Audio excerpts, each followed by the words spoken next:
quel que soit le bord bi ñu nekk bu boobaa il faudrait que la justice vraiment dal seen kaw il faudrait que en ce moment-là donc loolu mënul am mécanisme yooyu suñu ko taxawalee kenn mënu ci rëcc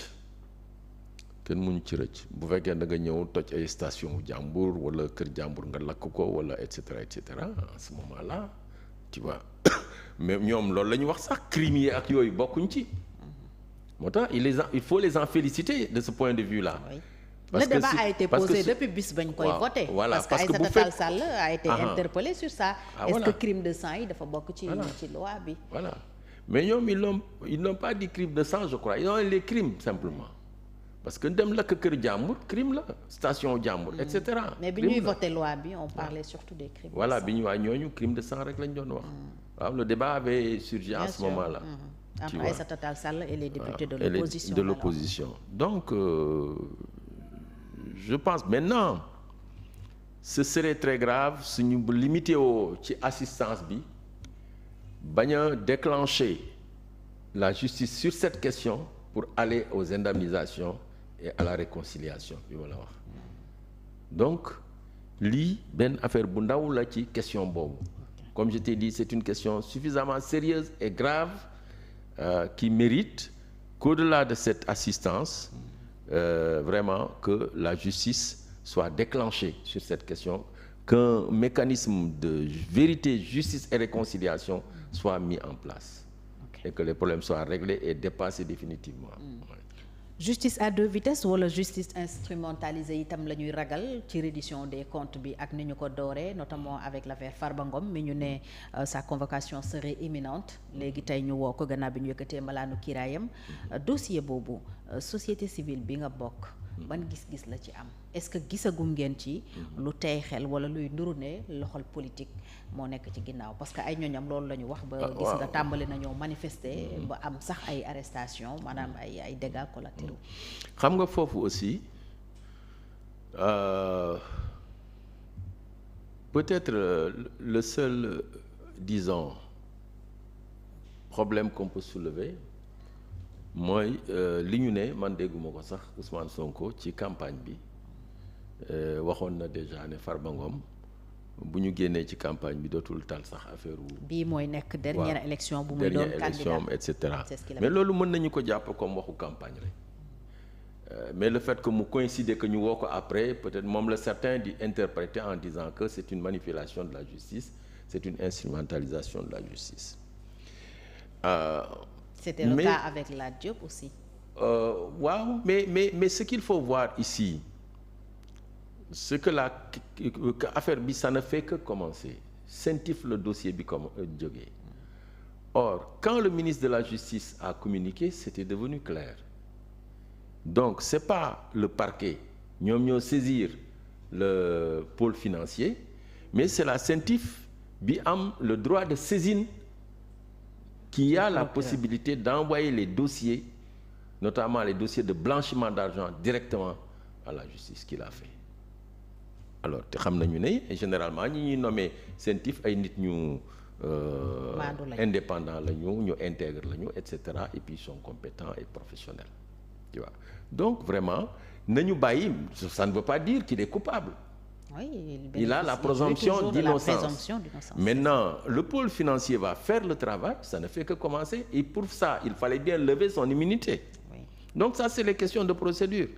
Mais Sénégal, bu ñu lever ce qui ñu ne voilà, on l'a accusé, on l'a condamné, etc. Non. Kenn àggul foofu.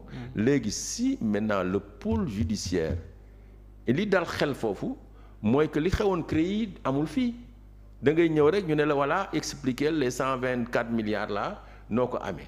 mais fii de la charge de la preuve. fii ñoom voilà renversement de la charge de la preuve fii amul yi moom dañ lay tegal ay yoo xam ne dañuy wax ne dañ lay wan ne yow lii blanchiment nga def.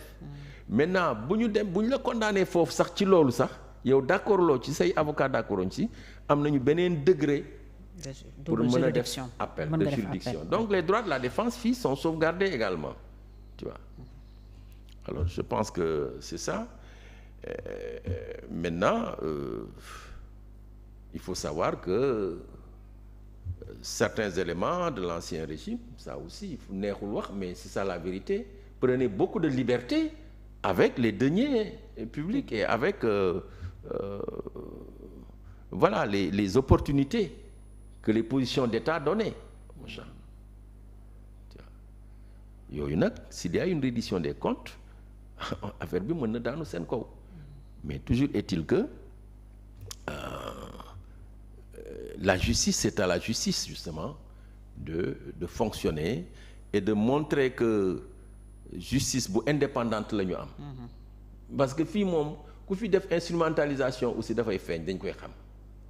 Sénégal nit ñi àgg nañu maturité boo xam ne bii tu vois tu ne peux pas instrumentaliser la justice, nit ñi ànd ci ak yow wala duñu ko xam.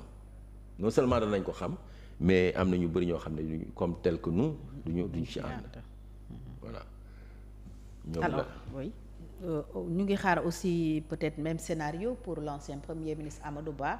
Ay information jib nañu ne le procureur aurait demandé la levée de son immunité parlementaire moom ak l'ancien ministre du budget Birima Mangara ngir dossier foncier boo xam ne daf leen a soxal. Ñoom itam gis nañ seen farandoo ci wàllu politique, notamment Amadou Ba ak Mamour Diallo mi nga xam ne y aurait un mandat d'arrêt international contre lui. Jóg bëgg a taxawee ñoom itam tànku xeex. Est-ce que jëmuñu ci réew mu yënguwaat ndax ay njoxtu ci ne peut-être liquidation politique moom mooy am, maanaam seen ay kilifa ci wàllu politique lañ bëgg a faagaagal pour des raisons. C'est certainement l'affaire des 94 milliards. Oui, et voilà. C'est un dossier qui avait été soulevé. Bon, moi, je ne connais pas le dossier. Bon, je ne suis pas dans le dossier, etc. Mais je l'avais suivre naa ko dans les informations à l'époque. Commencé wul léegi Mamour Diallo, diggante Mamour Diallo ak Ousmane Sonko. Ousmane Sonko avait même saisi l'OFNAC. Il semble que d'après ce qu'il avait dit et ce que certains avaient dit, que l'OFNAC lui avait même donné raison, etc., etc. Bon, mais loolu yëpp aussi lu ci am danañ ko xam. Si c'est Mamour Diallo qui est accusé et contre qui un mandat d'arrêt a été lancé, l'ancien premier ministre et Birima ne peuvent être ne peuvent pas être s'ils sont complices, peut-être ils peuvent être mis en cause. Mais il se peut aussi qu'ils soient appelés comme témoins. C'est pas que le dossier des 94 milliards. Am na yeneen coow. Am na yeneen coow suuf également. Oui. Ah mais yooyu yëpp dina leer su fekkee ne bii ñoom dañu am des indices sérieux et concordants, un faisceau d'indices, parce que justice noonu lay fonctionner. Bala ngaa mën a taxal nit ki inculper ko wala kii ko.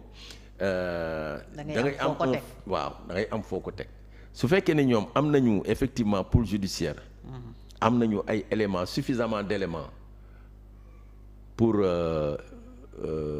ñu mën a lever seen immunité, ñooñu mettre leen en cause pour ñu lever seen immunité